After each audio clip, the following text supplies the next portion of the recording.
سب سے پہلے آپ کو براہ راست لیے چلتے ہیں۔ وفاقی وزیر اطلاعات و نشریات فواد چودھری کراچی میں میڈیا سے گفتگو کر رہے ہیں۔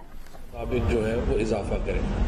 اس کے ساتھ ساتھ میں یہ کہنا چاہوں گا کہ پورے ملک میں پچھلے دنوں جو ٹرپنگ ہوئی، لوڈ شیڈنگ ہوئی، کراچی میں ماسوائے ان علاقوں کے جہاں پر ریکوری بہت بری ہے، لوڈ شیڈنگ نہیں ہوئی اور ہر جگہ کے اوپر بجلی جو ہے وہ ملتی رہی۔ اس کی وجہ کیا تھی کہ 500 میگا واٹ اضافی بجلی وفاقی حکومت نے کے الیکٹرک کو دی، جس کے نتیجے میں شدید گرمی میں جو کراچی کے شہری ہیں ان کو تکلیف برداشت نہیں ہوئی بجلی جانے کی، ورنہ ہر گرمیوں میں آپ کو معلوم ہے کہ کراچی میں سب سے زیادہ بجلی کا کرائسس جو ہے وہ آتا ہے، اور یہ وہ خصوصی انتظامات تھے جو وفاقی حکومت نے لیے تاکہ ہم کراچی کو ایک جو شہری ہیں ان کو یہ سہولت جو ہے وہ دی جا سکے۔ اور جو دباؤ آیا اس کے نتیجے میں کئی جگہوں کے اوپر پنجاب میں، خیبر پختونخوا میں ٹرپنگ جو ہے وہ ہوئی، اور یہ اس لیے میں آپ کو بتانا چاہتا ہوں کہ جو یہاں پہ وزیر اعلیٰ سندھ جو بدقسمتی سے آپ ایک قوم پرست سیاست کر رہے ہیں اور وہ وفاق کی سیاست سے، ذوالفقار علی بھٹو اور بے نظیر بھٹو کی سیاست سے خود کو علیحدہ کر رہے ہیں، اس کے نتیجے میں جو یہاں پہ ایک تعصب پھیلایا جاتا ہے، اس میں آپ کو بتاؤں کہ پورا پاکستان جو ہے وہ تکلیف برداشت کرتا ہے تاکہ کراچی اور سندھ کے جو شہری ہیں ان کو سہولت مل سکے۔ اسی طریقے سے چاہے پانی کا مسئلہ ہو، چاہے ترقیاتی کاموں کا مسئلہ ہو، تمام جگہوں کے اوپر ایک تو آپ دیکھیے کہ نیشنل فائنانس کمیشن کے ذریعے پیسہ آتا ہے صوبوں کو۔ سندھ کو گزشتہ 2-3 سالوں میں کوئی 1600 سے 1800 ارب روپیہ ٹرانسفر ہوا ہے۔ صرف اس سال 27% چونکہ بجٹ میں پروونشل شیئرز میں اضافہ کیا گیا ہے، اس کے نتیجے میں صوبہ سندھ کا، پنجاب کا، کے پی کا، بلوچستان کا جو حصہ ہے فیڈرل گورنمنٹ کے شیئر میں وہ بڑھے گا، اور صرف اس سال سندھ کو 700 سے 750 ارب روپیہ این ایف سی ایوارڈ کے ذریعے جو ہے وہ ملے گا۔ لیکن مسئلہ کیا ہو رہا ہے، یہ پیسے جا کدھر رہے ہیں؟ جب اتنا زیادہ پیسہ صوبائی حکومت کے پاس آتا ہے تو ہمارے ایم پی اے دوست بھی بیٹھے ہیں، ہر اجلاس میں یہ بھی بات کرتے ہیں کہ جب اتنا پیسہ آپ کے پاس آیا تو وہ پیسہ گیا کدھر؟ یہاں کی حالت تو یہ ہے کہ 1990 سے کراچی جیسا شہر جو ہے وہ اپنی پولیس نہیں بنا سکا۔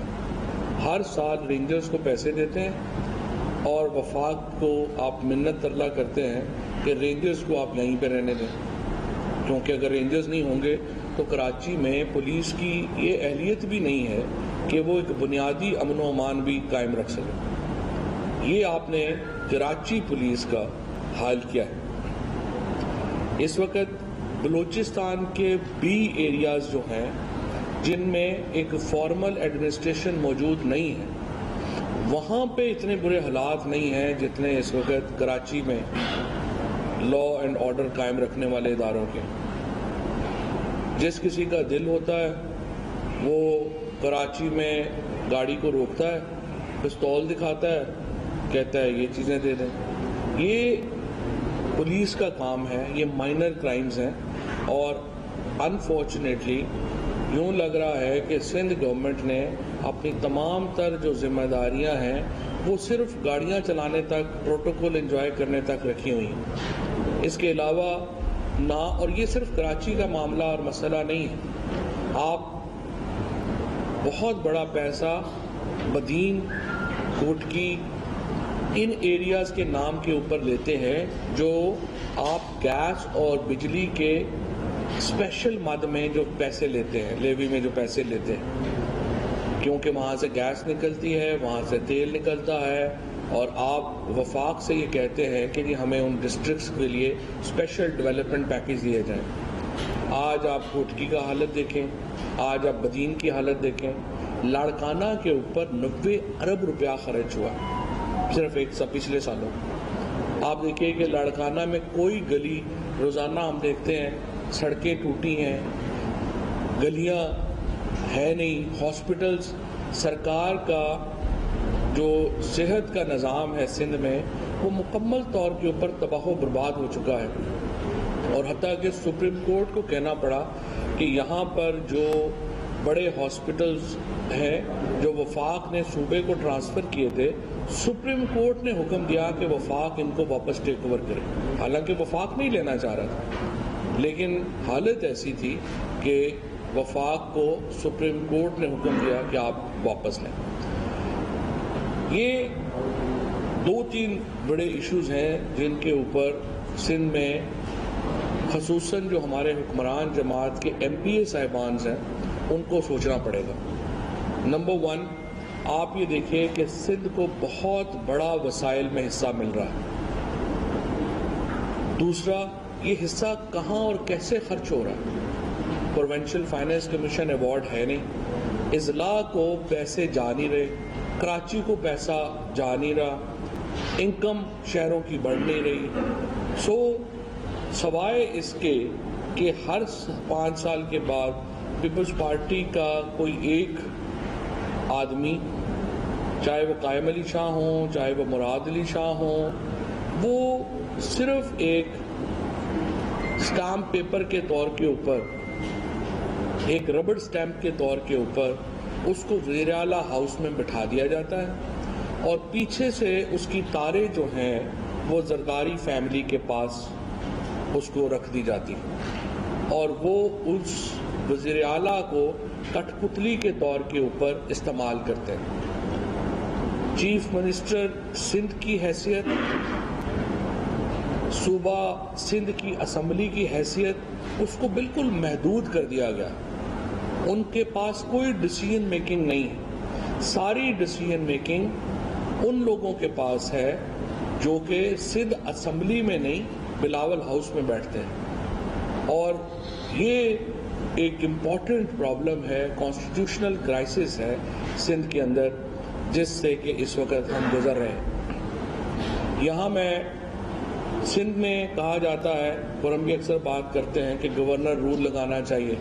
میں یہ سمجھتا ہوں کہ گورنر رول کی آئین میں کوئی گنجائش نہیں۔ گورنر رول جو ہے وہ ایک جمہوری کام نہیں ہوتے۔ اگر آپ نے سندھ میں آرٹیکل 140A کو امپلیمنٹ ہونا چاہیے، سپریم کورٹ کی یہ ذمہ داری ہے۔ سپریم کورٹ کے جج صاحبان جو یہاں پہ بیٹھے ہیں، ان کی اہم ترین ذمہ داری یہ ہے کہ وہ آئین کو انفورس کریں، اور اگر آج سندھ کے اندر سب سے زیادہ ضرورت ہے انفورس کرنے کی تو وہ آرٹیکل 140A انفورس کرنے کی ضرورت ہے، جس کے تحت پروونشل فائنانس کمیشن ایوارڈ ہو، جس کے تحت ایک طاقتور مقامی حکومتیں بنیں اور وہ حکومتیں اپنے مسائل حل کریں۔ ادروائز نہ یہاں پہ اضلاع کو، نہ یہاں پہ علاقوں کو فنڈز ملیں گے، اور صرف من پسند ٹھیکیداروں کو ٹھیکے دے کے آپ یہ صوبہ اور کتنی دیر چلائیں گے؟ جو آپ نے دیکھا نیب نے جو پلی بارگین کیے ہیں، ابھی نیب کی تاریخ کے سب سے بڑے پلی بارگین سندھ کے کیسز میں ہوئے ہیں۔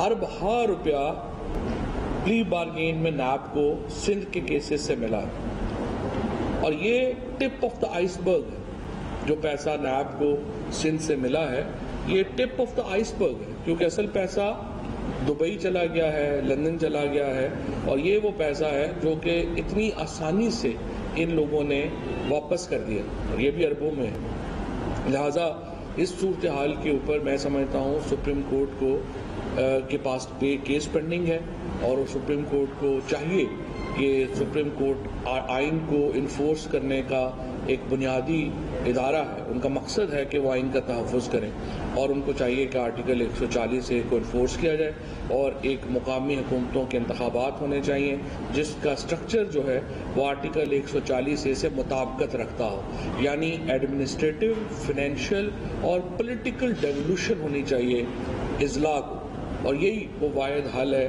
جس کے تحت پاکستان کی فیڈریشن اور خصوصاً جو سندھ کے دیہی اور شہری علاقے ہیں ان کو ان کے حقوق مل سکتے ہیں۔ یہ وہ واحد ذریعہ ہے جس کے ذریعے یہ حقوق جو ہے وہ مل سکیں گے۔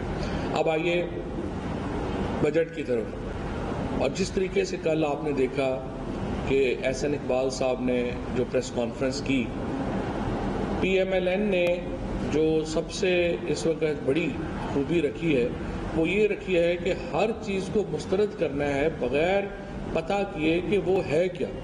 مثلا آپ نے دیکھا کہ احسن اقبال صاحب نے اور ہمارے محسن رانجھا صاحب نے اور P M L N Pakistan کے اندر جو لیڈرشپ ہے اس نے اوورسیز پاکستانیز کو حقارت کے ساتھ مسترد کیا کہ ہم اس کو ووٹ کا حق نہیں دینا چاہتے، اور اس کے بعد یہ انہوں نے کہا، احسن اقبال صاحب یہ کہتے ہیں بیرون ملک پاکستانیوں کو پاکستان کے مسائل کا ادراک نہیں۔ تو میں ان سے پوچھنا چاہتا ہوں کہ نواز شریف آج کل کیا ہے؟ میں ان سے پوچھنا چاہتا ہوں کہ ان کے دو دوسرے لیڈر حسن نواز شریف، حسین نواز شریف، اسحاق ڈار، وہ آج کل کیا ہے؟ وہ بھی تو اوورسیز پاکستانی ہیں۔ فرق یہ ہے کہ اوورسیز پاکستانی جو باہر مزدوری کر رہے ہیں وہ اپنا پیسہ وہاں کما کے پاکستان بھیج رہے ہیں۔ لٹیروں کا یہ گروہ جس کو ہم نون لیگ کہتے ہیں وہ پاکستان کا پیسہ چوری کر کے باہر لے کے گئے۔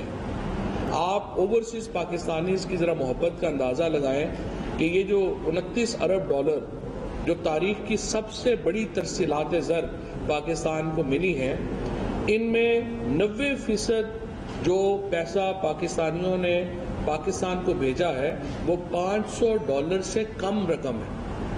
یہ لیبر کی طرف سے پاکستان کو ہر مہینے یہ پیسے آئے ہیں۔ 500، یہ کوئی اربوں روپیہ کسی ایک بندے نے پاکستان میں نہیں بھیج دیے۔ $500 کے اور اس سے کم کے $100، $200، $250 کے ریمیٹنسز ہیں جو لیگل راستے سے پاکستان کے اندر آئیں۔ اس سے آپ اندازہ لگائیے کہ یہ جو بیرون ملک پاکستانی ہیں یہ کس طرح پاکستان کے عشق میں مبتلا ہے، کس طرح سے ان کو پاکستان کا خیال ہے۔ اور میں اس پہ نواز شریف اور پی ایم ایل این کی شدید مذمت کرنا چاہتا ہوں، جس طرح سے انہوں نے اوورسیز پاکستانیز کے بارے میں جو ریمارکس دیے۔ احسن اقبال صاحب کو میں سمجھتا ہوں کہ کچھ اپنی تہذیب رکھنی چاہیے، کوئی طریقہ رکھنا چاہیے، اور جس طرح سے پھر انہوں نے الیکٹرانک ووٹنگ مشین کے اوپر بات کی، آپ نے دیکھا ہی نہیں، آپ نے ٹیکنالوجی کو دیکھنے کی زحمت نہیں کی ہے، آپ نے اس کو مسترد کر دیا۔ ہم نے 49 ترامیم اسمبلی کے اندر پیش کی ہیں، ان میں الیکٹرانک ووٹنگ مشین ایک ترمیم۔ ہم یہ چاہتے ہیں کہ پاکستان کے اندر ایک ایسا انتخاب ہو جس میں ہارنے والے اور جیتنے والا اس کو قبول کرے اور بغیر سوال کے قبول کرے۔ ہمارا مدعا جو ہے، ہمارا مقصد جو ہے وہ صرف اتنا ہے، آپ ان 49 ترامیم سے ایگری نہیں کرتے، آپ اپنی ترامیم لے آئیے اور کہیے کہ نہیں الیکشن اس طرح سے ہونا چاہیے۔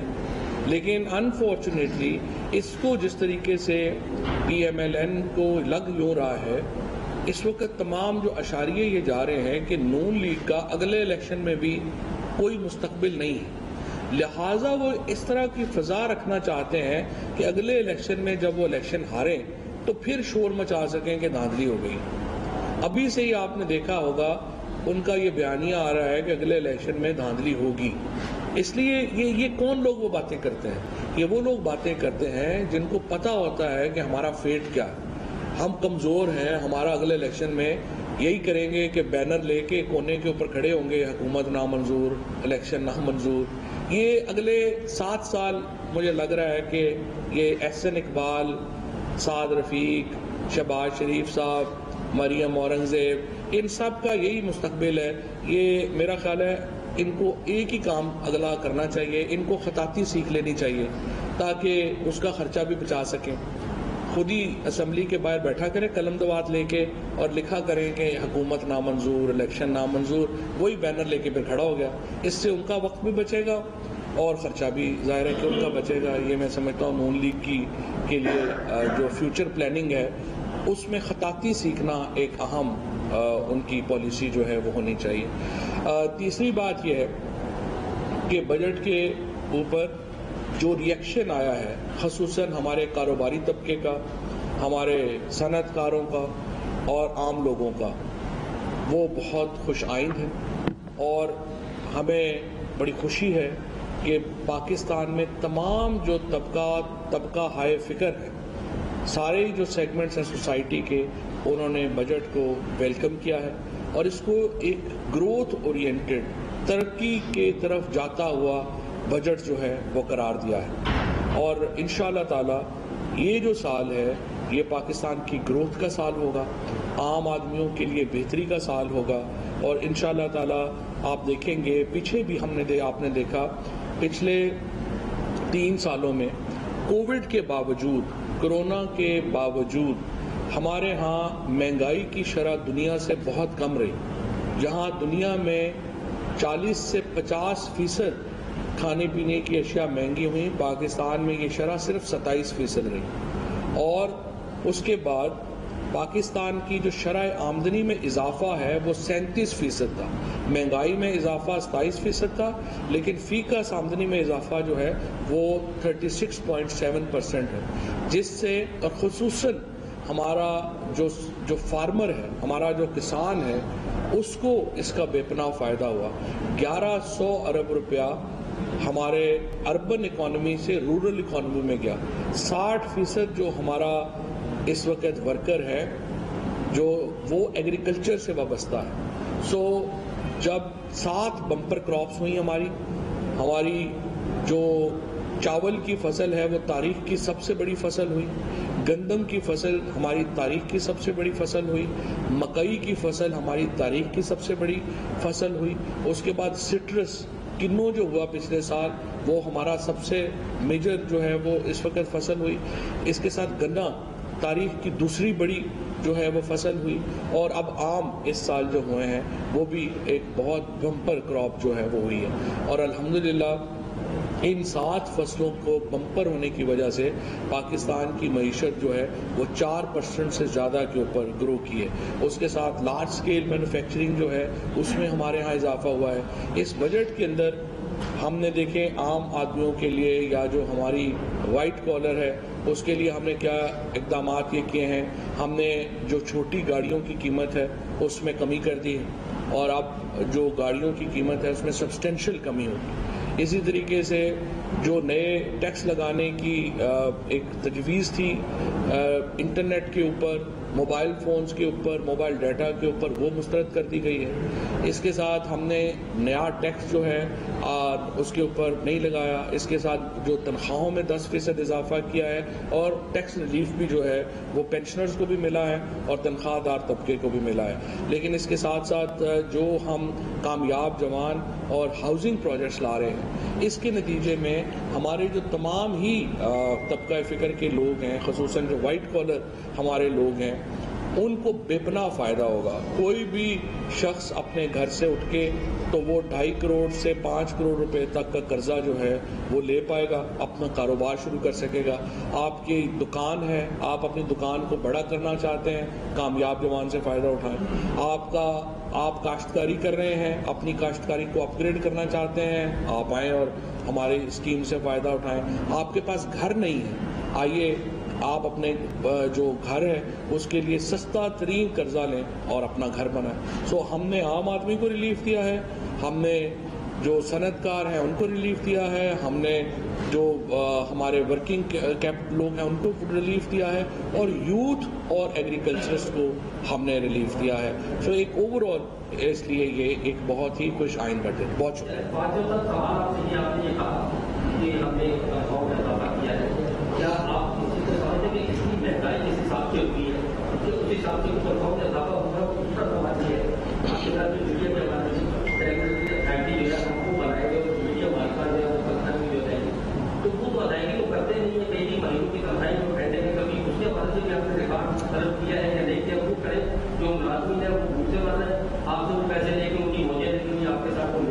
دیکھیے میں آپ کا اس پہ لیکن اس کا سوال کا پہلے جواب دے دوں۔ سوال یہ ہے کہ مجھے تو کوئی پریس کلب کے یا آپ کے آرگنائزیشن نے آ کے نہیں کہا کہ یہ کرنا چاہیے۔ یہ میرا کام تو نہیں ہے کہ اس چیز کو رائے ریز کرنا. آخر آپ لوگ الیکشن کراتے ہیں, اپنے لیڈر منتخب کرتے ہیں, انہوں نے تو آ کے اس کے اوپر بات ہی نہیں کی ہے کہ ہمیں یہ رائٹ جو ہے وہ, اگر میرے پاس قانون ہی نہیں ہے تو میں کس قانون کے تحت جو ہے وہ مالکان کے اشتہار بند کر رہا ہوں. اگر میرے پاس ریڈریسل ہی نہیں ہے, لیگل ہی نہیں ہے, میں تو لیگلی چل سکتا ہوں نا. میں کوئی اپنا ہٹلر یا مسولینی کی گورنمنٹ میں تو منسٹر نہیں ہوں. لہٰذا جب ہم قانون بنانے کی بات کرتے ہیں تو اس وقت جو آرگنائزیشنز ہیں آپ کی, وہ پڑھنے کی بھی زحمت نہیں کرتی ہیں قانون, اور وہ اپنے جو ہے وہ اونرز کے ساتھ کھڑی ہو جاتی ہیں. آپ فیصلہ آپ نے کرنا ہے. ہم تو آپ کو یہ آفر کر سکتے ہیں سہولت, لیکن اگر آپ لینا چاہیں گے تو آپ کو ملے گی, اگر آپ نہیں لینا چاہیں گے تو نہیں ملے گی.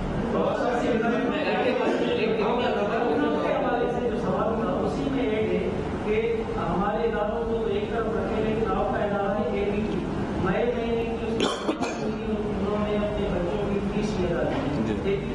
اے پی پی میں آپ کو بتا دیتا ہوں. اے پی پی ہو, پی ٹی وی ہو, ریڈیو, 2008 سے لے کے 2018 تک پی ٹی وی میں 1800 لوگ جو ہیں وہ بھرتی کیے ہیں. اے پی پی میں 922 لوگ ہیں. 922 لوگوں میں جرنلسٹ کتنے ہیں؟ 250. باقی سارے کون ہیں؟ سارے کلرکس بھرتی کر دیے. آپ مجھے بتائیں, یہ جو خورشید شاہ صاحب یہ جو کیس بھگت رہے ہیں, ان کے اوپر اصل کیس یہ بننا چاہیے کہ کس طرح سے انہوں نے پاکستان کے اداروں کو نیست و نابود کر دیا. میرے لیے تو بڑا آسان ہے, میں الیکشن لڑتا ہوں جیلم سے, میں ہر پولنگ اسٹیشن سے 5-5, 6-6 لوگوں کو بھرتی کروں گا. ان کو میں کہوں گا آپ نے یہاں نہیں آنا, آپ نے اپنے میرے لیے کام کرنا ہے, تنخواہیں آ کے جو ہے وہ آپ میرے سے لے لیں. 1 ارب روپیہ اے پی پی کا سال کا خرچہ ہے, اور اے پی پی کی آمدن کتنی ہے مہینہ؟ 16 لاکھ روپیہ. مجھے بتائیں یہ ادارے کیسے چلیں گے؟ جب تک آپ یہ کریں, یا تو بڑی سمپل ہے, ہم سارے لوگ بیٹھے ہوئے ہیں, یہ تنخواہیں کہاں سے دینی ہے آپ نے؟ ہم نے ٹیکس پیئر سے پیسے لینے ہیں, ٹیکس لگانا ہے, آپ نے, میں نے, سب نے, ہم نے پیسے دینے ہیں, اس کے بعد ہم تنخواہیں دے دیں گے, سب کو الاؤنسز دے دیں گے. اب سوال یہ ہے, یہ ماڈل نہیں چل سکتا. اور اے پی پی میں تو خیر انشاءاللہ تعالی اے پی پی کا, ریڈیو پاکستان کا, انفارمیشن منسٹری میں ہر بندہ جس وقت کام کر رہا ہے ہم اس کو اپنا گھر دیں گے. ہر بندہ جس وقت وہاں پہ کام کر رہا ہے ہم اس کو الاؤنسز دیں گے, اور انشاءاللہ تعالی ہم اس کو ریفارم کریں گے. بٹ جسٹ میں آپ کو بتانا چاہتا ہوں کہ کس طرح سے یہ انہوں نے اداروں کو تباہ کیا.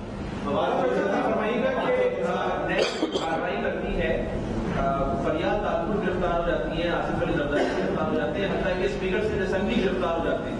کچھ وزیر اعلیٰ سندھ مراد علی شاہ کے خلاف کی ہیں, وہ پیشہ بھگتتے ہیں لیکن کبھی گرفتار نہیں ہوتے.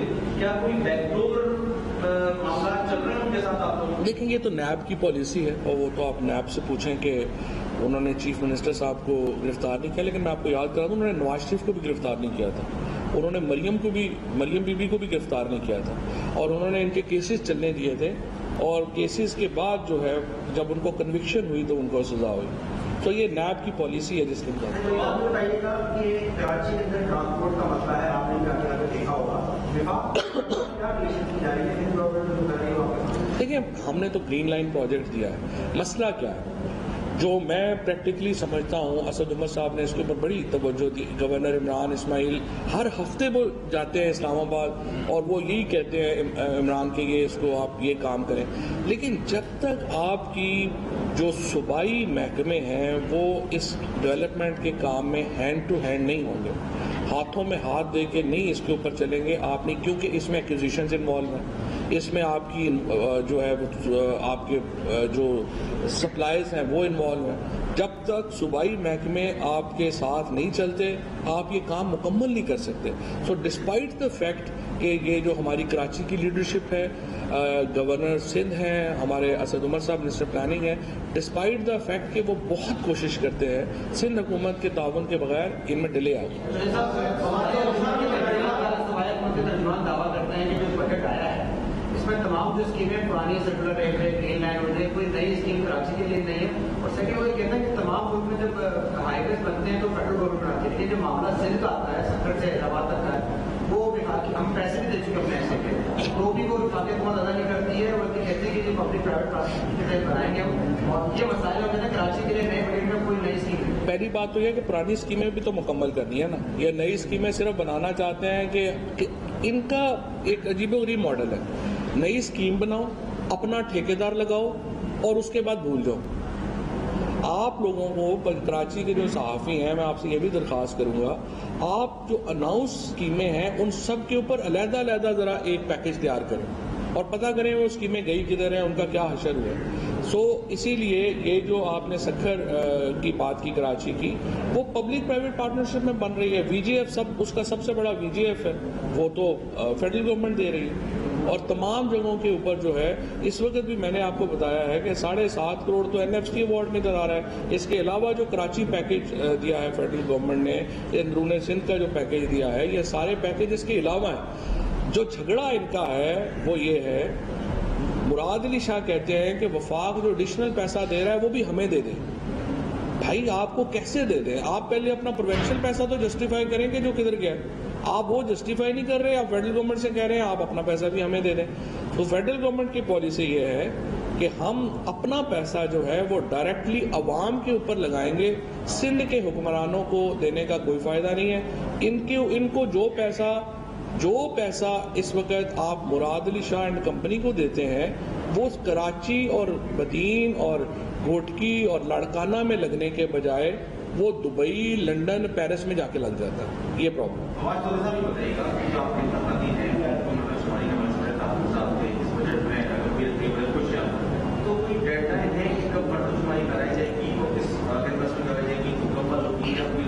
دیکھیں مردم شماری تو ہو رہی ہے, لیکن میں نے کیبنٹ میں بھی یہ بات کہی تھی, دنیا میں اس طرح مردم شماری ہوتی نہیں.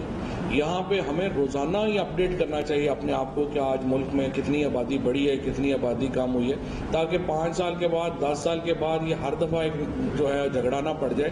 آپ کو ہر مہینے پتا ہو کہ آبادی کی سچویشن کیا ہے, کوئی سرپرائز نہ ملے. اس دفعہ انہوں نے وعدہ کیا ہے کہ ٹیکنالوجی جو ہے اس کو یوز کریں گے. میرے خیال میں تو ہمیں ایک ویب سائٹ پاپولیشن کی PBS کو بنانی چاہیے جو پاکستان بیورو آف اسٹیٹکس ہے, اور اس کے اوپر روزانہ میں نادرا کو جو ریکارڈ ہے وہ اپڈیٹ ہونا چاہیے کہ ان علاقوں میں اتنی آبادی بڑھی ہے, ان علاقوں میں اتنی آبادی کم ہوئی ہے, تاکہ آپ جب الیکشن کے نزدیک آئیں تو آپ کا سیاسی استعمال نہ ہو سکے. یہ جو بھی آپ سارا جو قضیہ دیکھ رہے ہیں یہ کیا ہے؟ یہ تو سیاست ہے. یہ اس کا جو وہ آ کے کہتے ہیں ہماری سیٹیں بڑھ جائیں گی اس سے, تو آپ آبادی کا ٹنٹنا چھوڑ دیں. دوسرے کہتے ہیں کہ یہ آبادی جو ہے وہ کم کر دیں. یہ کوئی پلاننگ کے اعتبار سے یہ کوئی جھگڑا نہیں ہے, یہ سیاسی جھگڑا ہے جو اس میں. نہیں, ڈیڈ لائن تو اسی میں دے دی ہوئی ہے, انہوں نے شروع کر دیا ہے. آپ وزیر اور پی آئی اے آپ سفر نہیں کرتے ہیں, پی آئی اے کے ساتھ ہر گورنمنٹ نے جو ہے ایکسپیریمنٹ کیا, اپنی مرضی کا وہاں پر چیئرمین لا کے بٹھاتے ہیں جو کہ اپنی مرضی کے جو ہے وہاں پہ اختیار استعمال کرتا ہے. تمام جہاز جو ہے تیار ناکارہ ہو چکے ہیں, اور یہ ایویشن منسٹر کی ایک غلط پالیسی بیان کی وجہ سے ایویشن نے ہمارے آپریشن پہ پابندی لگا دی ہے, جو کہ ریونیو پیدا کرنے والا سب سے بڑا ادارہ ہے قومی بنائے.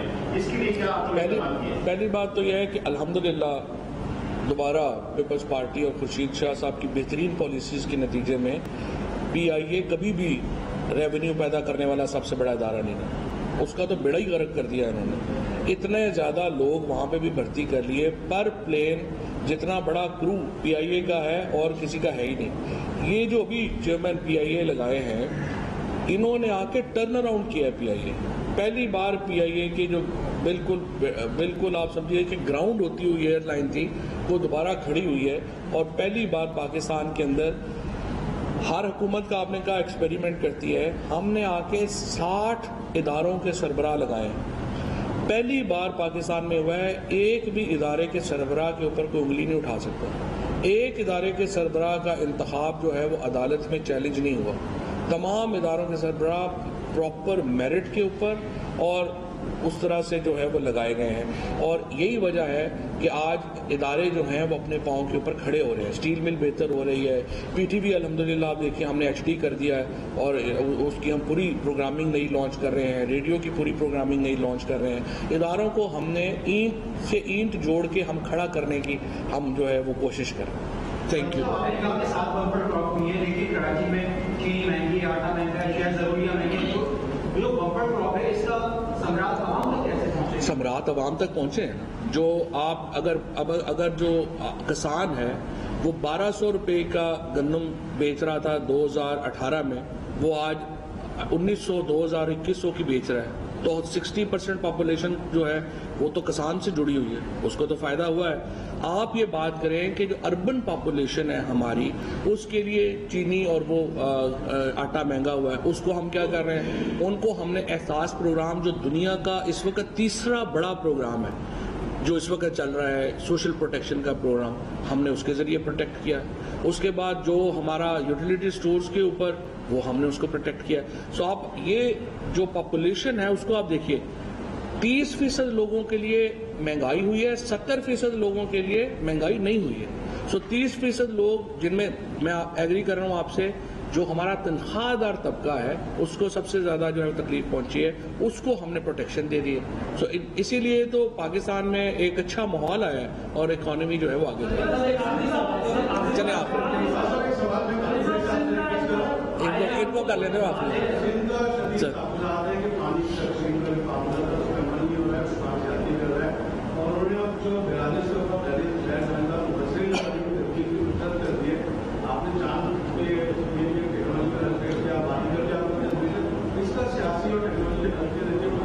اس میں کوئی پرابلم ہی نہیں ہے۔ آپ مجھے بتائیں، آپ مانیٹر کیوں نہیں کرنے دے رہے کہ سندھ کے اندر پانی انٹر کتنا ہوتا ہے اور باہر کتنا، ایگزٹ کتنا ہوتا ہے؟ سمپل بات ہے نا۔ مراد علی شاہ کہہ رہے ہیں یا سندھ میں کہہ رہے ہیں کہ جی ہمارے ساتھ ظلم ہو رہا ہے، ہمارے ساتھ جو ہے وہ پانی جو ہے وہ ہمیں ہمارا نہیں مل رہا۔ پنجاب اور باقی صوبے کہہ رہے ہیں کہ نہیں، آپ کو پانی پورا مل رہا ہے۔ تو اس کا کیا طریقہ ہوگا؟ انٹری کے اوپر انڈیپینڈنٹ مبصر بیٹھے ہیں، دیکھیں پانی انٹر کتنا ہو رہا ہے، پھر ایگزٹ کے اوپر لوگ بیٹھے اور کہیں کہ ایگزٹ کتنا ہو رہا ہے۔ تو مجھے آپ پوچھیں، مراد علی شاہ سے پوچھیں نا، کیوں نہیں لگانے دے رہے انڈیپینڈنٹ مبصر؟ اس لیے نہیں لگانے دے رہے کہ اصل پانی سندھی لوگوں کا، سندھ کے عوام کا جو پانی ہے وہ بلاول ہاؤس والے چوری کر رہے ہیں، وہ مراد علی شاہ چوری کر رہے ہیں، اور ان کی کابینہ کے اندر بیٹھے ہوئے لوگ چوری کر رہے ہیں۔ یہ جو پنجاب کو یہاں پر آ کر کے بیچتے ہیں کہ پنجاب آپ کا پانی چوری کر رہا ہے، یہ پنجاب پانی نہیں چوری کر رہا۔ سندھ کے چند وڈیرے، چند لٹیرے، جن کا تمام جو مقصد ہی یہ ہے کہ وہ عوام کے ساتھ جاتیوں پہ زیادتیاں کر رہے ہیں، وہ پانی کے اوپر بھی یہی کر رہے ہیں۔ آپ کو نہیں پتا کہ یہ پرابلم، پھر اگر سندھ کے لوگوں کا اتنا پرابلم ہے تو مجھے بتائیں نا کہ آصف زرداری صاحب اور ان کی بہن کی زمینوں کا پانی تو کبھی کم نہیں ہوا۔